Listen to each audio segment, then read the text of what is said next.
মুসলমান ভাই ও বোনেরা, আপনারা এখন যে ওয়াজখানা শুনবেন মাওলানা নাসিরুল্লাহ চাঁদপুরি সাহেবের সুমধুর কণ্ঠে ধারণকৃত কিয়ামতের মাঠ সম্পর্কে। ওয়াজখানা অডিও ক্যাসেট থেকে ধারণকৃত। রেকর্ডিং পরিচালনায় Mamun recording studio, micro stand, Nageshwari, Kurigram. আপনাদের যে কোনো প্রচার বিজ্ঞাপন রেকর্ডিং করতে যোগাযোগ করুন Mamun recording studio. Mamun recording studio. প্রয়োজনে মোবাইল 01717308998। أعوذ بالله من الشيطان الرجيم. بسم الله الرحمن الرحيم.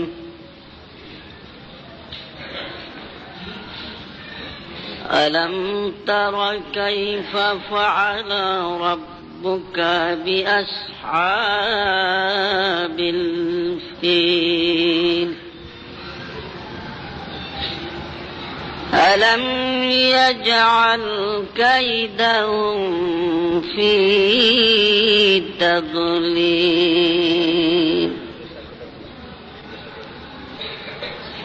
وأرسل عليهم طيرا أبابيل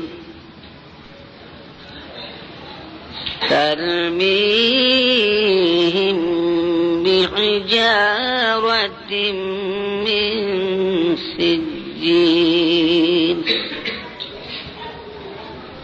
فجعلهم كعصف مأكول. صدق الله العظيم. وبلغنا رسولنا الكريم. صلوا عليه وسلموا تسليما. الله زاد محمدا تعظيما. صلى الله على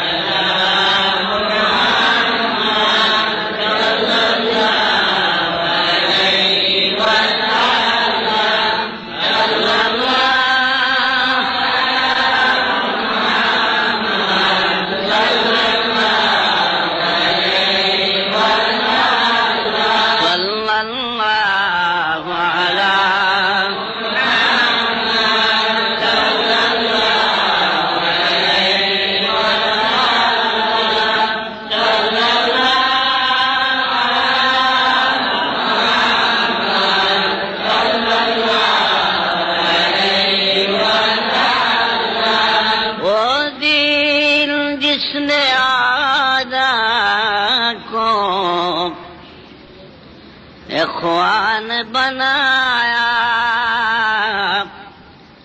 وہ شعور بہائم کو انسان بنایا.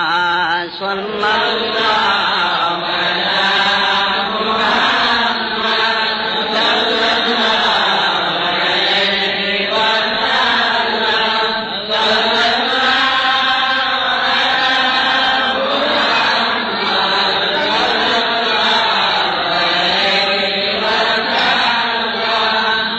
درندوں کو غم خوار دورہ بنایا، گدیوں کو عالم کا سلطان بنایا. صلی اللہ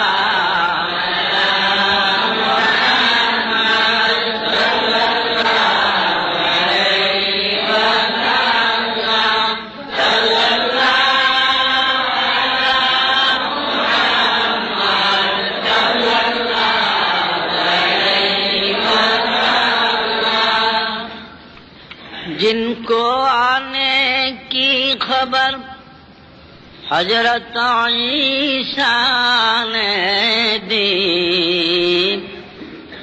वो नबी बाइज्जत शान पैदा हुए सल्लल्लाहु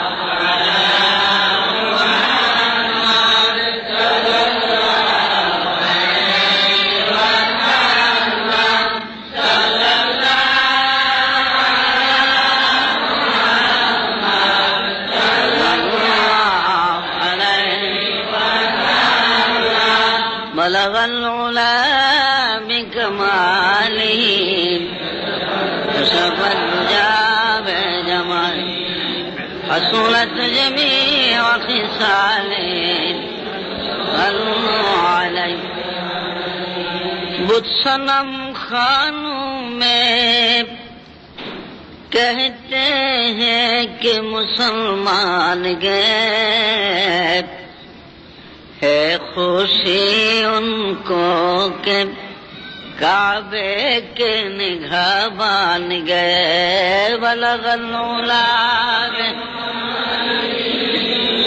सबद जाब जमाली नस्लमे वखिसाले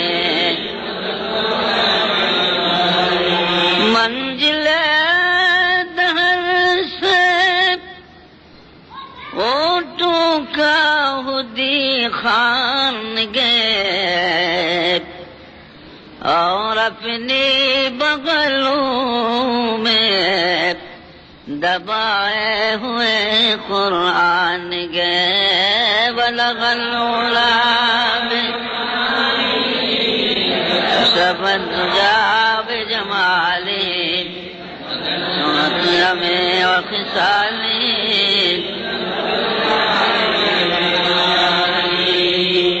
আলহামদুলিল্লাহ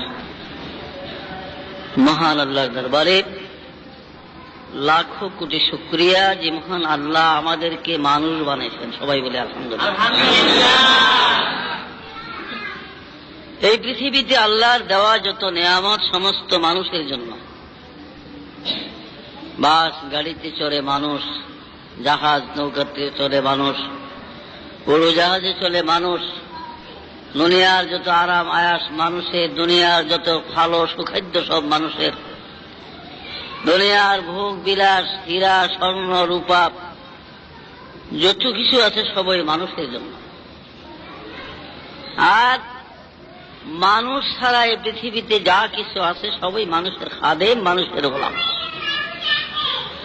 বিরাট একটা হাতি তাও মানুষের গোলামি করে, বড় বড় জীব জানোয়ার মানুষের গোলামি করে, জিন পরীরা মানুষের গোলামি করে, ফেরেশতারাও মানুষের গোলামি করে, সবাই মানুষের গোলাম। মানুষ শুধু একমাত্র আল্লাহর গোলামি করবে, এই জন্য আল্লাহ মানুষ বানাইছেন।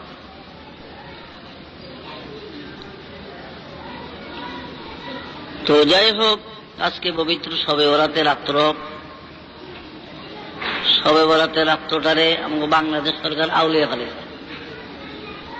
তার কারণ ফাউন্ডেশনের যে কর্মকর্তা আছে ধর্মমন্ত্রী, আসলে তো দিক ফাঁস নাই। তার কারণ আল্লাহ রাসূলের সাথে সামঞ্জস্য না থাকার কারণে এই বিভ্রান্তি মানুষের ভিতরে। ঘোষণা দিল 5 তারিখ শনিবার শবে বরাত, তাদের 2-1 দিন অপেক্ষা করে তারা ঘোষণা দিত, আরো একদিন অপেক্ষা করতো কোথাও থেকে কোনো খবর আসে কিনা। এখন সিলেটে চাঁদ দেখতে, সেখানে বিরাট আন্দোলন, শেষ পর্যন্ত ঘোষণা দিল আজকে শবে বরাত। 1 তারিখে দিচ্ছে, আবার আজকে প্যাস লাগছে না, বেগ মৌলবীকেও প্যাস লাগছে। আমি আগামী দিন 5 তারিখ ডায়েরি কোন জায়গায় চাইয়া আপনাকে তারিখ দেব। আজকে মিরপুর 1 নম্বরে শিশু পার্কে 2 দিন সম্মেলনের আজকে 6 দিন। আমার যেমন খারাপ আমাকে রাজহ তেমন। আল্লাহ বলেন মানুষ যখন অন্যায়কারী হয় তখন আমি জালেম বাদশাহ তাদের উপরে নিযুক্ত করে দিই।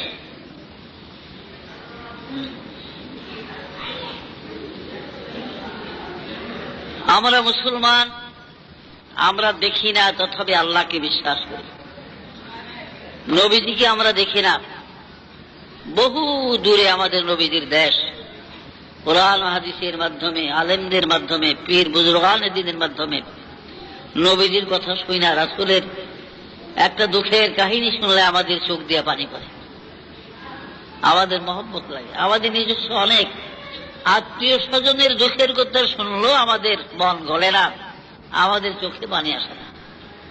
কিন্তু নবী করিম সাল্লাল্লাহু আলাইহি সাল্লামের দুঃখের কথা, জঙ্গে উহুদের দান্দার শহীদের কথা, তায়েফের কষ্টের কথা, যে কোনো একটা ব্যথার কথা মুসলমানদের কানে আসলে, তাই সে নামাজি হোক আর বেনামাজি হোক, যদি সে মোমেন হয়, মোমেন বুঝেন তো, লা ইলাহা ইল্লাল্লাহু মুহাম্মাদুর রাসূলুল্লাহ, আল্লাহ ছাড়া কোনো উপাস্য নাই, কোনো মাবুদ নাই, মুহাম্মদ সাল্লাল্লাহু আলাইহি ওয়াসাল্লাম আল্লাহর নবী, এই বিশ্বাস যার আছে সে মোমেন। আল্লাহ নামাজ পড়া করো, নামাজ রোজা করলে সেটা হলো অন্য জিনিস, সেটা হলো মুসলমানই কায়েম করা। মোমেন হওয়ার পরে বাকি আল্লাহ রাসূলের হুকুম পালন করলে মুসলমানই কায়েম হয়। মোমেন কিন্তু সরাসরি বেহেশতে যাবে না, মোমেনও বেহেশতে যাবে আখের আঞ্জাম, শেষ টাইমে যদি ইমানটা মুক্ত থাকে যে এক আল্লাহ ছাড়া কেউ নাই, মুহাম্মদ সাল্লাল্লাহু আলাইহি ওয়াসাল্লাম আল্লাহর নবী, এই বিশ্বাস একিন যদি থাকে সে বেহেশতে যাবে, কিন্তু শাস্তি ভোগ করতে হবে। এক ওয়াক্ত নামাজের জন্য 2,88,00,000 বছর, একটা রোজার জন্য 7,000 বছর, একটা কবিরা গুনার জন্য 7,000 বছর, একটা ফরজ তরক করার জন্য, আল্লাহর ফরজ তরক করার জন্য, এক একটা ফরজ তরক করার জন্য তাকে কমপক্ষে 70,000 বছর, এইভাবে দোজখের শাস্তি ভোগ করার পরেও মোমেন বেহেশত যাবে, বলেন আলহামদুলিল্লাহ। কিন্তু মুমিন না যারা, যারা ঈমান আনে নাই, ইহুদ, নাসারা, খ্রিস্টান, বৌদ্ধ, হিন্দু, আর্য, অনার্য, তারা কিন্তু জান্নাতে যাবে না। মুমিন বহু শাস্তি ভোগ করার পরেও সে আখের আঞ্জাম এক সময় বেহেশত পাবে। কাজে এই কিসিমের মুমিন যারা রিক্সা চালায়, এই খাতাল বেতাল ভালো খারাপ সবখানে চলে, এই লোকও যখন আমার নবীজির একটা বেদনা দুঃখ দন্যের কথা কান পাইতে শুনে, দেখা গেছে এই লোকটার চোখেও পানি আসে। কেন? তার একটা ঈমান আছে, সে মোমেন এই হিসাবে। অথচ নবীজি কত দূর দেশের মানুষ, হ্যাঁ, আমরা তাকে জীবনে দেখি না, আমাদের ভাষার সাথে মিল নাই, অথচ তিনি সারা বিশ্বের, তাছাড়া মখলুকাতের নবী, আল্লাহ তাকে বানিয়ে দিয়েছে। সুবহানাল্লাহ। যে রাসূলের কত শান। আমি মদিনা মুনাওয়ারাতে, মক্কা মুআজ্জমাতে হজ উপলক্ষে 2 বার গেছি মাত্র, কারণ আমি থাকতাম জেরুজালেমে, বাইতুল মুকাদ্দাস।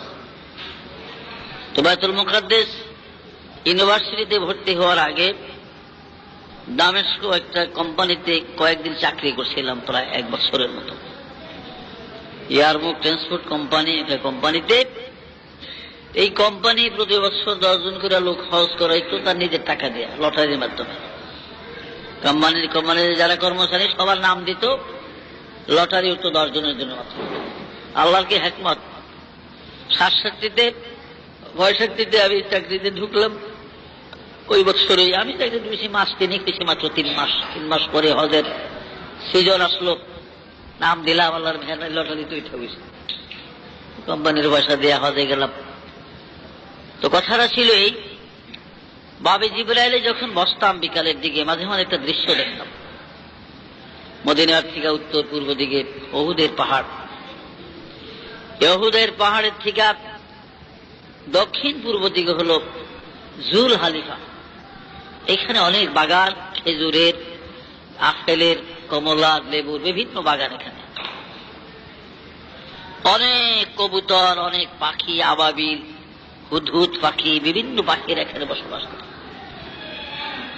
প্রতিদিন আসরের পর মাগরিবের আগে জুল হালিফার থেকে পাখিগুলা উহুদের উপর দিয়া উড়িয়া উড়িয়া মদিনা শরীফের দিকে আসতো, হেরেমের দিকে।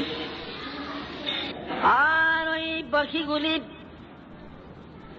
বাবে জিবরাইল পার হইয়া আমার নবীজি রওজামুখী যখন চলত, প্রথম প্রথম মনে করতাম বুঝি পাখিগুলি আল্লাহর হাবিবের রওজার উপর দিয়া উড়ে যাবে।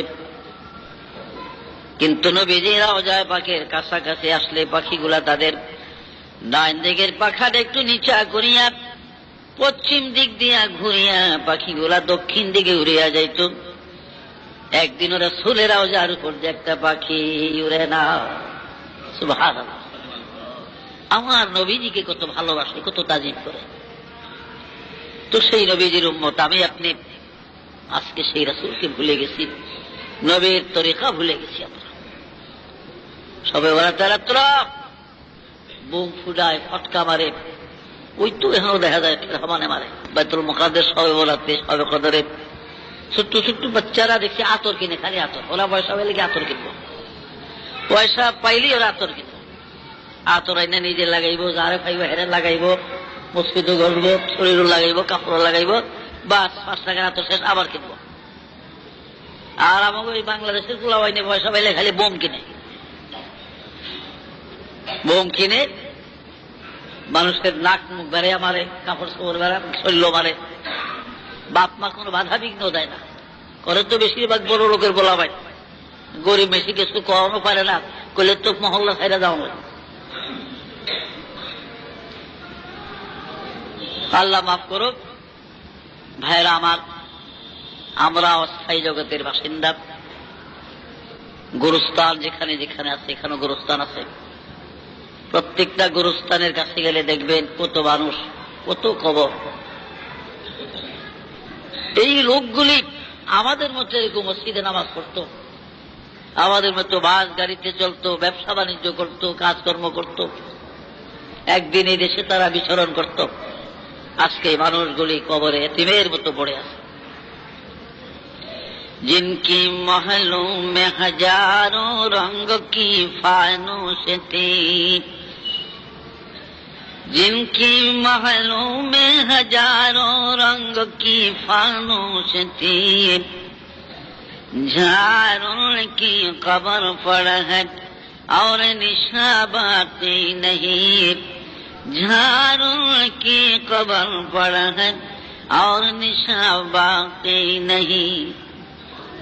কত রাজা, কত বাদশা, কত শাহান শামির উমারা এই পৃথিবীর জমিনে ছিল, যাদের ঘর বাড়িগুলা কত সুন্দর ছিল, যাদের বিল্ডিং ইমারত গুলা কত মজবুত ছিল, যাদের ধমকে জমিন থরথর করে কাঁপত। আজকে তাদের কবরের উপরে গরু ছাগলে ঘাস খায়, কবর থেকে তাদের খেদাইবার শক্তি নাই।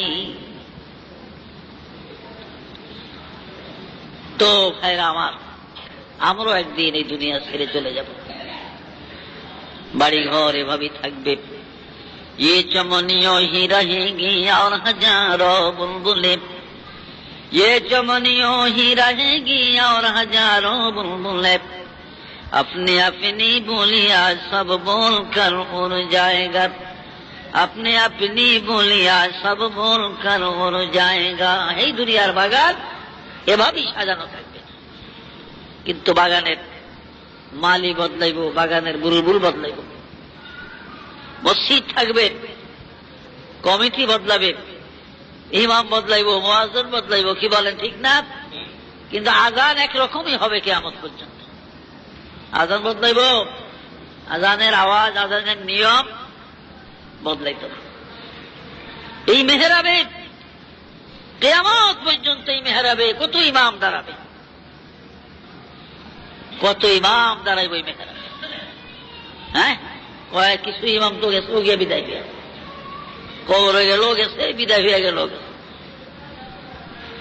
সুতরাং ভাইয়েরা আমার, যেই দুনিয়ার জন্য আজ আমি আপনি পেরেশান, যে দুনিয়ার জন্য আজ আমি আপনি সব কিছু নামাজ রোজা ইবাদত আল্লাহ রাসূলের বিধান ছেড়ে দিয়েছি আমরা, কিন্তু আসলে হাকিকতে এই দুনিয়াকে আমি আপনি যতই ভালোবাসি, দুনিয়া কিন্তু আমাদেরকে ভালোবাসে না। আমরা দুনিয়ারে যতই ভালোবাসি, দুনিয়া আমাদেরকে কোনোদিন ভালোবাসে না। যদি দুনিয়া মানুষকে ভালোবাসত, তাহলে মানুষ দুনিয়া থেকে বিদায় হতো না।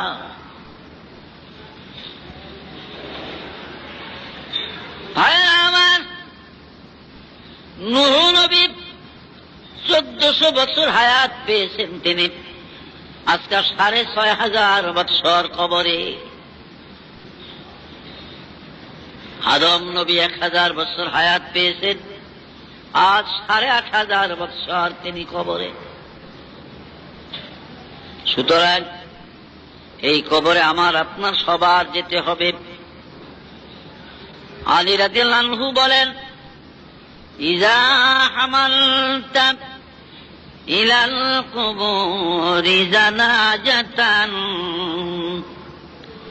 ফা'লাম বিআন্নাকা বা'দাহা মাহমুলু ফা'লাম বিআন্নাকা বা'দাহা মাহমুলু। ও দুনিয়ার মানুষ, তোমাদের ভাই বেরাদর মারা গেলে, তোমাদের বন্ধু বান্ধব মরলে, মা বাপ মরে গেলে, ছেলে সন্তান মরলে, তাদের জানাজার লাশগুলা যখন তোমরা কাঁধে করিয়া গোরস্থানের দিকে নিয়ে যাও, ফা'লাম বিআন্নাকা বা'দাহা মাহমুল। আল্লাহর বান্দারে, এই কথাটি তুমি স্মরণ রাখিও, এই কথা তুমি মনে করিও। আজকে যেমন তোমার বন্ধুর লাশ, তোমার ছেলে মেয়ে আত্মীয় স্বজনের লাশগুলা কাঁধে করে তুমি কবরের দিকে নিয়ে যাও রে, কালকে তুমি মরে গেলে এমনি ভাবে তোমার আত্মীয় স্বজন বন্ধুরা তোমার জানাজার লাশ কাঁধে করে তারা কবরের পার পর্যন্ত পৌঁছাইয়া দিবে। তোমার লাশ এইভাবে কবরের পার পর্যন্ত পৌঁছিয়ে দিবে। এই জন্য আলী কারামুল্লাহ ওয়াজহু বলেন, লা'মরুকা মাদ-দুনিয়া বিদারি বাকাই কাফাকা বিদারিল মাউতি দারা ফানাই। এখানে লামকে লামে কসমিয়া বলা হয়, ওলাকে ওলামায়ে কেরামরা বুঝবেন কসমের জন্য এই লামটা আনা হয়েছে এখানে। হযরত আলী বলেন, লা'মরুকা মাদ-দুনিয়া বিদারি বাকাই কাফাকা বিদারিল মাউতি দারা ফানাই। ও দুনিয়ার মানুষ, আমি আলী আমার হায়াতের কসম করে বলি রে মানুষ, আবার জীবনের কসম করে বলি, এই দুনিয়াটা একমাত্র কান্দনের জায়গা। এই দুনিয়া কি কান্দনের জায়গায়, এটা রং তামাশার জায়গা না।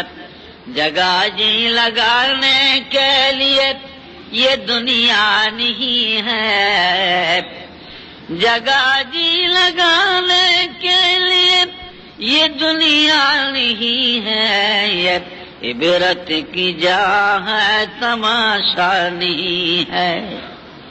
এই দুনিয়া থাকার জায়গাটা। ও মানুষ, তোমরা দুনিয়াকে ভালোবাসো না, কারণ তুমি দুনিয়ারে যতই ভালোবাসো, দুনিয়া কোনোদিন তোমাকে ভালোবাসে না। দুনিয়া কিন্তু আমাকে আপনাকে ভালোবাসে। জালে দুনিয়া, মৌলানা জালালউদ্দিন রুমি বলেন, জালে দুনিয়া क्यों अरूसा रस्ते आज, जाले दुनिया क्यों अरूसा रस्ते आज, दर्द रोजे सोए दीगर खस्ते आज, दर्द रोजे सोए दीगर खस्ते आज। রে পৃথিবীর মানুষেরা, দুনিয়াকে কেন এত ভালোবাসো? দুনিয়া তো নববধূর মতো, নতুন দুলহানের মতো দুনিয়া, নববধূর মতো হলে এই দুনিয়া। নববধূ যেমন বিবাহের প্রথম রাত্রি দ্বীপ, স্বামীর সাথে অনেক অঙ্গীকার, অনেক কথাবার্তা হয়। এই বিবাহের প্রথম রাত্রে অনেক অঙ্গীকার বাসর গড়ে। স্ত্রী বলে, স্বামী গো, ও স্বামী, বিবাহের বাসর গড়ো, যদি তুমি মরে যাও আমি আর কোনোদিন অন্য স্বামীর ঘরে যাব না। স্বামী বলে, বিবি, এই বিবাহের প্রথম রাত্রে যদি তুমি মরে যাও গো, আমিও কোনোদিন অন্য বিবি ঘরে আনবো না। এত অঙ্গীকারের পরও দেখা যায় ৫-৭টা সন্তানের মা হওয়ার পরও অমিয়া স্বামীর ঘুমে রেখিয়া অন্য মানুষের সঙ্গে চলে যায়। টার্মিনালে বসে বসে স্বামী কান্দে, কিও বলে, এই 2টা বাচ্চা তুই হাই জানি কই গেছে, জানি জানি কোথায় চলে গেছে। হয় না এরকম ঘটনা? পত্রিকায় দেখেন না? আবার স্ত্রী আছে, হ্যাঁ, অনেকগুলো সন্তান, মেয়ে বিয়া দিছে, ছেলে বিয়া করেছে, স্বামীর আবার ঝু করছে বিয়া করে আবার। কাজে কোন অঙ্গীকার থাকে না। এই জন্য মৌলানা রুমি বলেন, জালে দুনিয়া ক্যোं अरूसा रस्ते आज, জালে দুনিয়া क्यों अरूसा रस्ते आज, दर्द रोजे सोए दीगार खस्ते आज। দুনিয়াটা নববধূর মতো, নতুন দুলহানের মতন, কাজে তুমি দুনিয়ারে যতই ভালোবাসো, দুনিয়া কোনোদিন তোমারে ভালোবাসে না। দুনিয়া বলে সলিমদ্দি কলিমদ্দি, তোরে কত ভালোবাসবো, তোর থেকে কত ভালো ভালো মানুষ আমি বিদায় করে দিছি, কত রাজা বিদায় করেছি, কত বাদশা বিদায় করে। বগুড়া গেলে আমি তো প্রায় যাই, 15-16 বার গেলাম বগুড়া ক্যান্টনমেন্ট পার হইয়া। আমি আর বগুড়া চৌরাস্তার ভিতরে যখন দিনাজপুর রোড ধরলে, ডাইন পাশে কয়েকটা আম গাছের ফাঁকের ভিতরে একটা একতলা বিল্ডিং আছে পূর্ব পাশে, সামনে বগুড়ার মোহাম্মদ আলীর কবর। ওই যে পাকিস্তান আমলে প্রাইম মিনিস্টার ছিল মোহাম্মদ আলীর কবর।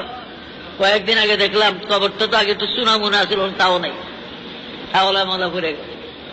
বগুড়ার মোহাম্মদ আলীর কবর, এদিক দিয়ে আবার মার্কেট করতে আছে, মার্কেট করতে এখন আরো আওলার ভিতরে ঘুরে দেখি। একটা প্রধানমন্ত্রী ছিল পাকিস্তান আমলের, হ্যাঁ, বগুড়ার মোহাম্মদ আলী, কিন্তু মোহাম্মদ আলীর খবর। তো বাবারা এরকমই তো, কোথায় কে বলে থাকবো কোনো খবর নাই। কিন্তু আজ আমি আপনি দুনিয়ার জন্য পেরেশান, দুনিয়ার জন্য পাগল। দুনিয়াদারি করতে মানা নাই, কিন্তু আখেরাতকে ভুলিয়া না, আখেরাতকে ভুলিয়া নয়, পরকালকে আমাদের সামনে রাখতে হবে। দুরূদ শরীফ পড়েন আল্লাহুম্মা, এটা বড় ডিস্টার্ব করে আমার, এটার লেগে ওদিকে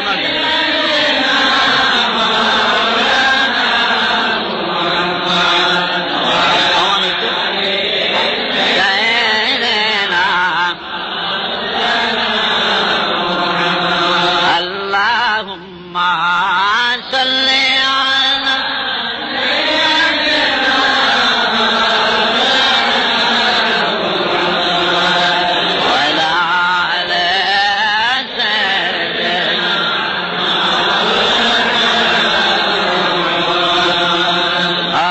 মদিনাবাসী, ধন্য তোদের জীবন, তোদের মাঝে ঘুমিয়ে আসেন দোজাহানের মহাজন। আল্লাহুম্মা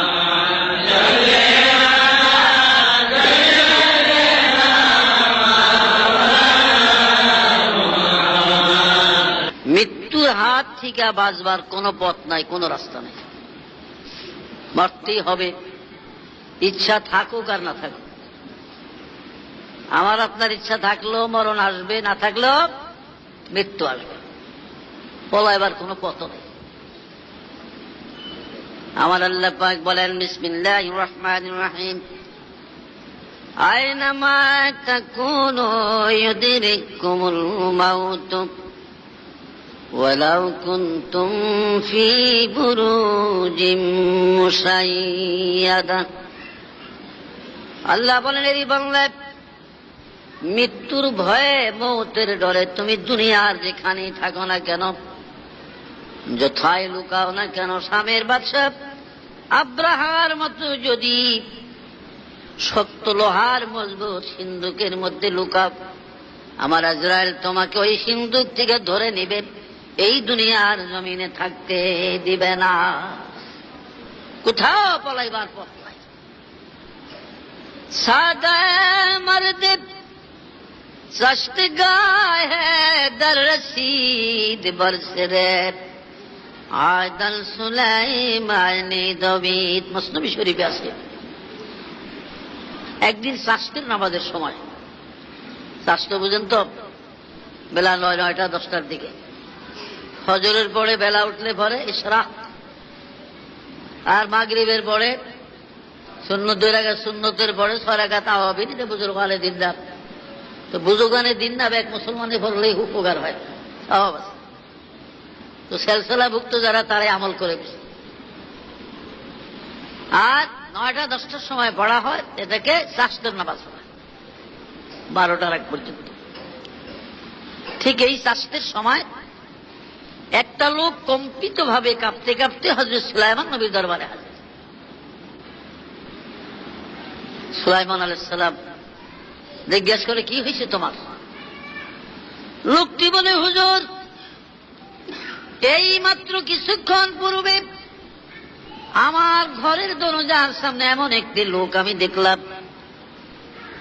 তার মাথাটা আকাশের সঙ্গে দুইটা পাও তার জমিনের উপরে, পাহাড়ের মতো বড় বড় দুই চক্ষু তার। একবার শুধু আমার দিকে তাকাইছে। সুলাইমান নবী গো, এমন ভয় আমি পেয়েছি, এমন কম্পন আমার এসেছে, আমার কম্পন এমন ভাবে এসেছে, আমি আপনার কাছে দৌড়াই এসেছি। এ সুলাইমান, আমার মন বলে গো, ওই ব্যক্তি বোধ হয় মালাকুল মউত আজরাইল ছাড়া আর কেউ হবে না। জিন পুড়ি দাও দানব আপনার বাধ্য, বাতাস আপনার বাধ্যগত চাই, বাতাসের দ্বারাই হোক, জিন পুড়িদের মাধ্যমেই হোক, এই বাইতুল মুকাদ্দাসে অনেক দূরে, বহু দূরে কোনো এক নির্জুম নিরালা জায়গায় নিয়ে আমাকে রেখে দেন, যেন আজরাইল আমাকে আর খুঁজিয়া না পায়। আজরাইল যে আমাকে তালাশ করে না পায়, এমন একটা জায়গায় নিয়ে আমাকে রাখে। সুলাইমান আলাইহিস সালাম বাতাসকে হুকুম করলেন, বাতাসের যা এই মুহূর্তে আল্লাহর এই বান্দাদেরকে উড়াইয়া নিয়ে যাক, এখান থেকে উড়াইয়া নিয়ে হিন্দুস্তানের মধ্যে সমনাথের একটা জঙ্গল আছে, ৬,০০০ মাইল বাইতুল মুকাদ্দাস থেকে। হিন্দুস্তানের মধ্যে সমনাথের একটা জঙ্গল, ওই সমনাথের নিরালা জঙ্গলের মধ্যে নিয়ে এই মানুষটিকে রেখে আয়, তার ভয় কমবে। বাতাস মুহূর্তের মধ্যে উড়াইয়া নিয়ে হিন্দুস্তানের সমনাথের জঙ্গলে তারে রাখে। বাইতুল মুকাদ্দাস থেকে কত দূর? ৬,০০০ মাইলের রাস্তা, ৬,০০০ মাইল। এখন সমনাথের জঙ্গলে যখন রাখছে, একটু সুস্থির হইয়া সোজা হইয়া লোকটা বসছে, বৈশাখ বলে যে যা হোক, বাঁচলাম মৌতের থেকে, মৃত্যুর হাত থেকে বাঁচলাম বইলা যেই সোজা হইয়া চাইছে, দেখে যে ওই লোক তার সামনে দাঁড়িয়ে আছে। যার ডরে, যার ভয়ে এই ৬,০০০ মাইল দূরে আসলো, ঠিক ওই লোকটি, ওই মূর্তিটি তার সামনে দাঁড়ানো। দুই চোখের পানি ছেড়ে দিয়েছে, রে বন্ধু, আমি তো তোমার মূর্তি দেখে, তোমার রূপ দেখে আমি ভয় পেয়েছি। সুলাইমান নবীর মাধ্যমে বাতাস আমাকে এই ৬,০০০ মাইল দূরে সমনাথের জঙ্গলে দিয়ে গেছে এই মাত্র। এইখানে তুমি আসলা কেমন করে? তাইলে কি তুমি মালাকুল মউত? বলে হ্যাঁ, আমি মালাকুল মউত। আল্লাহ রাব্বুল আলামিন হুকুম করেছেন, এই মুহূর্তে এখনই সমনাথের জঙ্গলের মধ্যে তোমার জান কবজ করার জন্য, কিন্তু তুমি তো ছিলা বাইতুল মুকাদ্দাস। আমি বললাম, আল্লাহ গো, তোমার বান্দা তো বাইতুল মুকাদ্দাস, আমি সমনাথের জঙ্গলে কেমন করে জান কবজ করি? আল্লাহ আদেশ করলেন, যাও তার ঘরের সামনে একটু দাঁড়াও, তার সামনে আমি তার এখানে আসার ব্যবস্থা করে দিব। আমি তোমার ঘরের সামনে যখন তোমার সামনে দাঁড়াইলাম, আমার মূর্তি দেখে ভয় পেয়ে তুমি সুলাইমান নবীর কাছে গেল, আর বাতাস তোমাকে এখানে দেয়া গেল, তোমার জান কবজের জায়গায় হলো এটা, এখানেই তোমার রূহ কবজ হবে, এখানেই তোমার মৃত্যু। এরে আল্লাহর বান্দা, সোজা হয়ে যাও, রেডি হয়ে যাও, এখনই তোমার জান কবজ হবে। লোকটি চোখের পানি ছেড়ে দিয়ে কানলে, আজরাইল, আগে যদি জানতাম এত দূর আসলো তুমি আমার খোঁজ পাবে, তাইলে বাইতুল মুকাদ্দাস ছেড়ে কোনোদিন আসতাম না। আজরাইল, এইখানে যদি আমি মরি, আমার জান কবজ হয়, আমার আত্মীয় স্বজনরা কেউ জানলো না, আমার ছেলে মেয়েরা জানলো না, আমার পরিবার বর্গ কেউ জানলো না, দেখলো না, কে আমারে গোসল দিবে, কে কাফন পড়াবে, কে আমার জানাজা দিবে, কে আমাকে দাফন করবে, মাটি কে দিবে আমার, আমি কিভাবে মরব? এবার আজরাইল ধমক দেয়া বলে, রে জানাজা কাফন মাটি নাহি রে তোর নসিবে, ওরে জানাজা কাফন মাটি নাহি রে তোর নসিবে, তোর লাশ খাবে রে শ্রীগালার কুকুরে। কাফন জানাজা মাটি আল্লাহ পাক তোর ভাগ্যে লেখা নাই, তোর কপালে লেখা নেই। আল্লাহর বাংলা, তোর লাশ শ্রীগাল কুকুরে টেনে টেনে খাবে, কাজে রেডি হয়ে যা, এখানে তোর জান কবজ হবে। আজরাইল আলাইহিস সালাম রূহ কবজ করিয়া নিয়ে গেল, খালি খাসাটা তার হিন্দুস্তানের সমনাথের জঙ্গলের মধ্যে পড়ে থাকে। এই জন্য আমার আল্লাহ কোরআনে পাকের 22 পারাতে বলেছেন, বিসমিল্লাহির রহমানির রহিম, ওয়ামা তাদরি নাফসুন মাযা তাকসিবু গাদা ওয়ামা তাদরি নাফসুন বিআইয়ি আরদিন তামুত ইন্নাল্লাহা আলিমুন খাবীর। পৃথিবীর কোন মানুষ, কোন প্রাণী কেউ জানে না কোন জায়গায় কখন কোথায় তার মৃত্যু হবে, কোন জায়গাতে তার মৃত্যু হবে, কোন জায়গায় কোন দিন কার ঘরে কি খাবে। তার খাদ্য সম্বন্ধেও জানা নাই, মৌত সম্বন্ধ কারো জানা নাই। জানা আছে কে কোথায় পড়ে। আজ থেকে বোধহয় বছর 3-4 আগে, 3 বছর কি 4 বছর আগে চট্টগ্রাম চাকরি করত। বাড়ির থেকে টেলিফোন গেছে যে তোমার নতুন ছেলে হয়েছে। 2 দিন আগে টেলিফোন পাইয়া 2 দিনের ছুটি লইয়া, ছেলের বয়স বোধ তখন 4 দিন, 4 দিনের দিনে বোধ আসলো। চট্টগ্রাম থেকে আছি চিটাগাং রোড লাইমা, ওইখান থেকে আবার বেবি দিয়া নাকি দিয়া রানী মহল নামলো। এই লাইমা রাস্তা ক্রস করবো, একটা ট্রাকে চাপা দিয়ে তার সাথে সাথে আর ঘরে যাওয়া হলো না। এখান থেকে মেডিকেলে নিয়ে গেল না, রাস্তায় মরে গেছে। সন্তান নবজাত শিশুকে আর দেখা হলো না, স্ত্রীর সাথে দেখা হলো না। পরে অনেক খোঁজাখুঁজি তার ঠিকানা অনুযায়ী পরে জানলো যে সে মেডিকেলে যায়, তার লাশ আছে। এই তো মানুষের জীবন। কোন জায়গায় কখন মৃত্যু আসবে আমাদের জানা নাই। কি বলেন, জানা আছে? এই জন্য হামেশা মুলকে আদম কে লিয়ে বনে রহো সফরে উধার সে পায়কে কা যায় জব लेने आए चलो उधर से पैके खजा जब लेने आए चलो।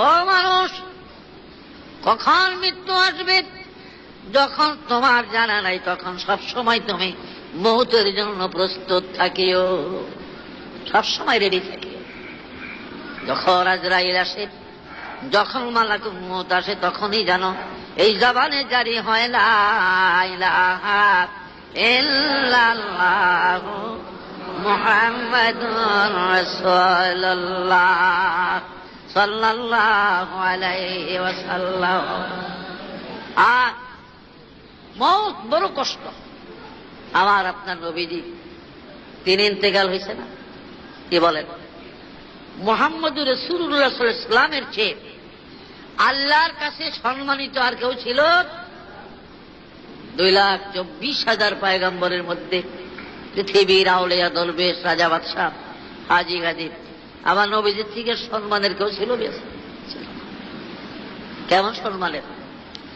এই দুনিয়া বানাইছে তো মুহাম্মদ সাল্লাল্লাহু আলাইহি ওয়াসাল্লামের উসিলায়। নূরে মুহাম্মদীর আলোর দ্বারাই পৃথিবী সৃষ্টি, বলে সুবহানাল্লাহ। মুহাম্মদী নূরের আলো দ্বারা দুনিয়া বানাইছে। নূরে মুহাম্মদের আলো দিয়া চন্দ্র সূর্য হয়েছে, নূরে মুহাম্মদের আলো দিয়া জান্নাত হয়েছে, সবকিছু। খুদাদার ইন্তজারে হামদ মানিস, খুদাদার ইন্তজারে হামদ মানিস, মুহাম্মদ চশমে বরায়ে সানানিস, মুহাম্মদ চশমে বরায়ে সানানিস। তাফসীরে জাবেরিতে আছে, তাফসীরে কুতুবের মধ্যে আছে, মৌলুদে আরুসের মধ্যে আছে। বাবারা আমার আল্লাহ একা ছিলেন যখন আকাশ ছিল না, জমিন ছিল না, জান্নাত ছিল না, জাহান্নাম ছিল না, আরশ কুরসি কিছুই ছিল না, মানব দানব জিন ফেরেশতা ছিল না, পাহাড় পর্বত নদী নালা অর্থাৎ কিছুই ছিল না। আমার আল্লাহ ছিলেন। আমার আল্লাহ পাক সর্বপ্রথম তিনি বানাইলেন নূরে মুহাম্মদী, বলেন সুবহানাল্লাহ। রাসূল বলেছেন, হুজুর বলেছেন, আউয়ালু মা খালাকাল্লাহু নূরি, আল্লাহ প্রথম আমার নূরকে বানাইছে, বলেন সুবহানাল্লাহ। নূরে মুহাম্মদী আল্লাহ প্রথম বানাইছে। এই নূর বানায়া আল্লাহর কুদরতে হাতের তালুতে 40 লক্ষ বছর রেখেছিলেন। 40 লাখ বছর। এই মুহাম্মদী নূর আল্লাহর কুদরতি হাতের তালুতে 40 লক্ষ বছর ছিল। 40 লক্ষ বছর পর্যন্ত আমার আল্লাহ মুহাম্মদ নামের জিকির করেছে, ইয়া মুহাম্মদ ইয়া মুহাম্মদ বলে, কিন্তু নূরে মুহাম্মদের থেকে কোনো সাড়া আসে নাই। তাফসীরে জাবেরিতে লেখেন, 40 লক্ষ বৎসর পরে আল্লাহর একটা আফসুস আসলো, আরে মোহাম্মদী নূর বানাইয়া হাতের তালুতে রেখে 40 লাখ বছর আমি মোহাম্মদ নামের জিকির করলাম, কিন্তু মোহাম্মদ তো আমাকে একবারও আল্লাহ বলে নাই।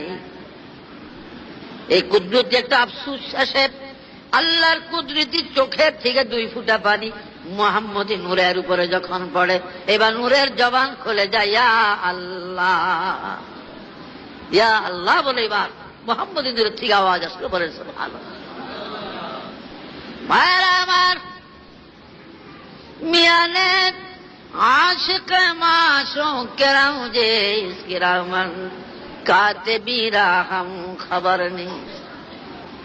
ও মিয়া প্রেমিক প্রেমিকা, প্রেমিক বহু কথা বলে, অনেক কিছু জিজ্ঞাসা করে, কিন্তু প্রেমিকার একবারে কথা শুনবার জন্য সে বেকারার থাকে। কি বলেন, ইজাব কবুল যখন হয় বিবাহ বন্ধন স্বামী স্ত্রীর, এই কবুল করানোর লেগা ছেলেরে বেশি বেকারটা করানো লাগে না মেয়েরে? কি বলেন, কও মা কও, চাষা কো মা কও, দেরি করে না ব্যাগ বসে নিস, মামা শ্বশুর আইয়ে বাপে আইয়ে মা গো তুই খাইছো দেখে দেরি হয়ে দিতে আসি, এতক্ষণ কি ফুলারে লাগে বেসার কেউ এত কবুল করানোর লেগে ভর্তই রাজি হয়ে গেছে, রাস্তাতেই ভরে রাজি, রাস্তা যদি কইতো কবুল কইয়ালাই রাজি। মায়ারে কইতে কত কষ্ট, কারণ এটা মাসুক তো, বলে সুবহানাল্লাহ, কইতে বড় কষ্ট। এরপরে কে শুনছে লোক ভালো করে বুঝতো, আবার আবার কইতে কইতে হ্যাঁ দাম লাগবো, খাইতে কইতো না। কি কর রে, একটা 500 টাকা নোট আতো দে, কিরে হওয়া তো কেন আরো 500 দে, আর তাড়াতাড়ি দিয়ে রাত্র হয়ে দেখতে আসে রাস্তা হাইজাকে ধরবো গাড়ি সহ। সুবহানাল্লাহ বলে সুবহানাল্লাহ। তো আমার আল্লাহ ছিলেন এইখানে আশেক, আর মোহাম্মদ সাল্লাল্লাহু আলাইহি ওয়াসাল্লাম ছিলেন মাসুক, বলে সুবহানাল্লাহ। মোহাম্মদ ছিলেন মাসুক, নূরে মোহাম্মদী মাসুক, আর আল্লাহ হলেন আশেক। মাসুকের দাম বেশি না আশেকের দাম বেশি? আশেক আগে পাগল হয় মাসুকের জন্য, মাসুক হয়তো জানেও না। কি বলেন, ঠিক না? মাসুক জানেও না, প্রেমিকা জানেও না যে হ্যাঁ আমার পিছে পিছে ঘুরতে আছে, জানেও না। এই জন্য খুদাদার इंतजार हमद मानिस मोहम्मद चश्मे बराए सनानिस खुदा मद है आफरी मुस्तफा बस मोहम्मद हामिद हमद खुदा बस। अल्लाह रब्बुल आलमीन, আমার আল্লাহ রব্বুল আলামিন আফসোস করলেন, হায় রে 40 লাখ বছর আমি মোহাম্মদ নামের জিকির করলাম, মোহাম্মদ তো একবার আমাকে আল্লাহ বলে নাই, মোহাম্মদ তো আমাকে আল্লাহ একবারও বলল না। ভাইরা আমার, আল্লাহর কুদরতি 2 ফোঁটা চোখের পানি নূরে মোহাম্মদের উপরে যখন পড়ে, এবার নূরে মোহাম্মদের দিকে আওয়াজ আসলো, ইয়া আল্লাহ ইয়া আল্লাহ ইয়া আল্লাহ শুরু হয়ে গেছে। তাই আমার আল্লাহ বলেন, खुदा उम्मत है आफरी मुस्तफा बाज मोहम्मद हामिद हमद खुदा बस। ও পৃথিবীর মানুষেরা, তোমরা দুনিয়ার কেউ যদি আমি আল্লাহকে আল্লাহ বলে না ডাকো, আমার কিছু আসবে যাবে না, কারণ আমি আল্লাহকে ডাকার জন্য আমার মোহাম্মদ যথেষ্ট, বলেন সুবহানাল্লাহ। আর আমার বন্ধুর উপরে মোহাম্মদ সাল্লাল্লাহু আলাইহি ওয়াসাল্লামের উপরে যদি দুনিয়ার কেউ দুরূদ সালাম না পড়ো, আমার রাসূলকে কেউ রাসূল বলে না ডাকো, তাহলে আমার বন্ধুর আমার রাসূলের কিছুই আসবে যাবে না, কারণ আমি আল্লাহ নিজে আমার হাবিবকে সব সময় ডাকি। আমি ডাকি, তোমরা ডাকো না ডাকো, তাতে কিছু আসবে যাবে না, যেহেতু আমি নিজেই আমার রাসূলকে ডাকার জন্য, হাবিবকে ডাকার জন্য যথেষ্ট, বলেন সুবহানাল্লাহ। ভাইরা আমার, বন্ধুরা আমার, কাজী আমার সেই নবী মুহাম্মদুর রাসূলুল্লাহ সাল্লাল্লাহু আলাইহি সাল্লাম কেমন নবী ছিলেন তিনি? হযরত ইউসুফ আলাইহিস সালাম বহু সুন্দর ছিলেন তিনি, মানুষের মধ্যে, নবীদের মধ্যে। লা ইলাহা ইল্লাল্লাহ, লা ইলাহা ইল্লাল্লাহ, লা ইলাহা ইল্লাল্লাহ, লা ইলাহা ইল্লাল্লাহ, লা ইলাহা ইল্লাল্লাহু মুহাম্মাদুর রাসূলুল্লাহ সাল্লাল্লাহু আলাইহি ওয়াসাল্লাম। মেরাজের রাত্রে দেখেন নবীজি স্বাগত। মেরাজের রাত্রে হুজুর সাল্লাল্লাহু আলাইহি ওয়াসাল্লাম তার ফুফি আম্মা উম্মে হানির ঘরে ঘুমিয়েছিলেন। জিবরাইলকে আদেশ হলো, যাও বোরাক নিয়ে আমার হাবিবকে আনার জন্য যাও, আজকে আমি আকাশের ওয়াদা পূরণ করব। জিবরাইল গেলেন বোরাক নিয়ে। নবীজি ঘুমায় রয়েছে। জিবরাইলকে আল্লাহ রাসূল তো ঘুমে, আমি জাগাই কেমনে? মোহাম্মদ বলে যদি নাম ধরে ডাকি তো বেয়াদবি হবে, গায়ে হাত দিল বেয়াদবি হবে, জাগামু কিভাবে? এদিকে জিবরাইলের এই মুখমণ্ডল, এই চেহারাটা আল্লাহ পাক কাফুর দ্বারা তৈরি করেছেন। কাফুর কাফুর কাফুর বুঝেন তো? কর্পূর কয় অনেকে, আসলে তার সহি ভাষা হলো কোরআনের ভাষায় কাফুর। আল্লাহ সমস্ত শরীর বানাইলেন নূরের, আমার ৬০০ পাখা নূরের তৈরি, পরগুলা নূরের, কিন্তু আমার মুখমণ্ডল কেন কাফুর দ্বারা বানাইছেন? আল্লাহ বলেন, জিবরিল রে, আমি আল্লাহ কোনদিন বিনা কারণে কিছু বানাই না, বিনা প্রয়োজনে কিছু বানাই না, যেটা দরকার হবে না, কাজে লাগবে না, এমন জিনিস আমি বানাই না। আপনারা বলবেন তাইলে মশা মাছি, সারহুকা উলুস এগুলি কি কামো লাগে? ট্রেনের ভিতরে লঞ্চের ভিতরে উঠলে সার ফুয়ার কামড়ে মিয়া ঘুমাম বখন না, কি কম ট্রেনের মধ্যে আর লঞ্চের মধ্যে বেশি থাকে। এইটাও কিন্তু কাজে লাগে। এই ট্রেন লঞ্চ জাহাজে যদি সার পোকা না থাকতো, উলুস না থাকতো, তাহলে টাকা পয়সা লইয়া মহাজনরা বাড়ি যেতে পারত, সবই চোর ডাকাইতে লইয়া যেত। রাত বইরা উলুসে সার পোকা কামড়াইয়া হজাক রাখে।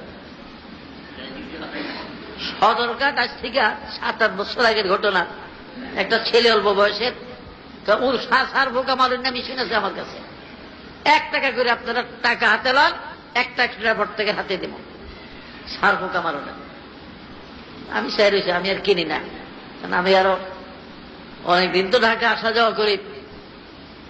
বোগদা দিয়া লঞ্চের ভিতরে সকাল 8:30 9:30 সদরঘাট, অনেকজনই প্রায় 25-30 জনে কিনছি 1 টাকা করে। সিপিআর কিরকম কয় আপনারা হাতে রাখেন, আমি দেখে দরজা দিয়েছি অনেক, এই লঞ্চ সারানোর 2-1 মিনিট আছে।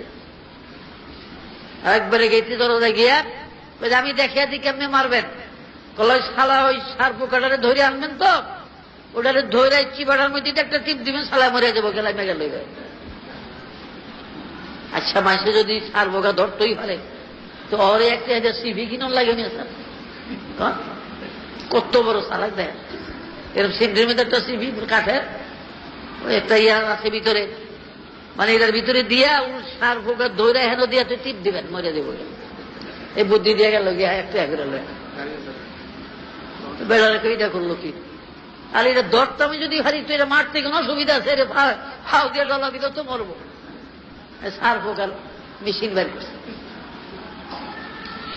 তো ভাইরা আমার, সার পোকা তো কামো লাগে, কি বলে, রাত গৌরা কামড়াইয়া সজাগ রাখে।